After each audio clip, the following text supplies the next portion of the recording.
This is shocking video here. It's enough to terrify any parent. This is a great white shark swimming dangerously close to a group of kids playing in the Pacific Ocean. This is in Southern California, of course. Experts say this video highlights the uptick in shark sightings right now. And joining us today is a curator for the Blue Wonders exhibit at the National Aquarium.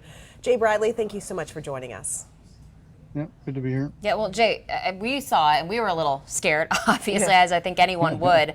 What was your reaction while watching this video of the shark swimming so close to these kids? Yeah, I saw that this morning when I was getting ready to come to work. Well, maybe it was yesterday morning, and yeah, it's just like, oh wow, that's close encounter there. Something that you don't really, that not a lot of people get to experience, but. Yeah, I mean, definitely shocking, but I think that what happened is what normally happens. That individuals are not really aware that the shark is in the vicinity. The shark kind of does its thing and then moves on, and you never even knew that it was there unless there was a drone.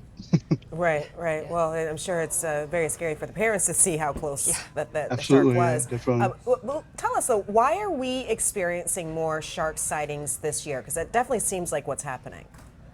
Yeah, so we're experiencing, it's an El Nino year, and water temperatures are warming, and basically sharks that would normally be in California, in Southern California, or down in Mexico, are actually further up north than they normally would be because water temperatures are warmer. All right, so definitely weather related. I mean, in this type of situation, what should people do if they do notice there's a shark close by while they're swimming? I know the drone saw it. I'm not sure those kids were quite aware. Right. What No, do you do? it didn't seem like it. Yeah, I think it's to try to exit the water if you can, and in a sort of orderly fashion. And I mean, just the sort of general things are, I mean, I think being in a group was good, and that you're less likely to encounter a shark to actually bite a person in a group. But try not to be in the water when it's murky, when there are other fish in the area where there might be bait fish where the sharks are trying to feed on, those types of things. But I think exiting the water in a calm, organized fashion is probably the best course of action. And being in a group, I guess, is good advice in general, really, in the water. But I wonder, For are sure, there specific breeds of shark that are more aggressive than others?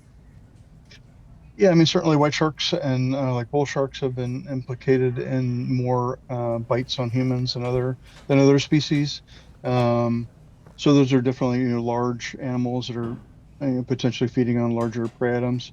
So those have more potential of potentially biting a person than some other species. All right, Jay. I think we're seeing a bunch of sharks swimming there, which is crazy to see, but it's happening more and more. Great information on something. Yeah, so definitely as weather's changing and temperatures change and the sharks are moving up, they like a certain temperature range. So if it gets too warm for them, they're going to move further up north. Makes sense. It is their home, right? Yeah. We're swimming in it. Right. Yeah. All right, Jay, thank you so much. Great advice for something we never want to have to deal with, but it's good to know the details here. Thanks so much for joining us this afternoon. Right.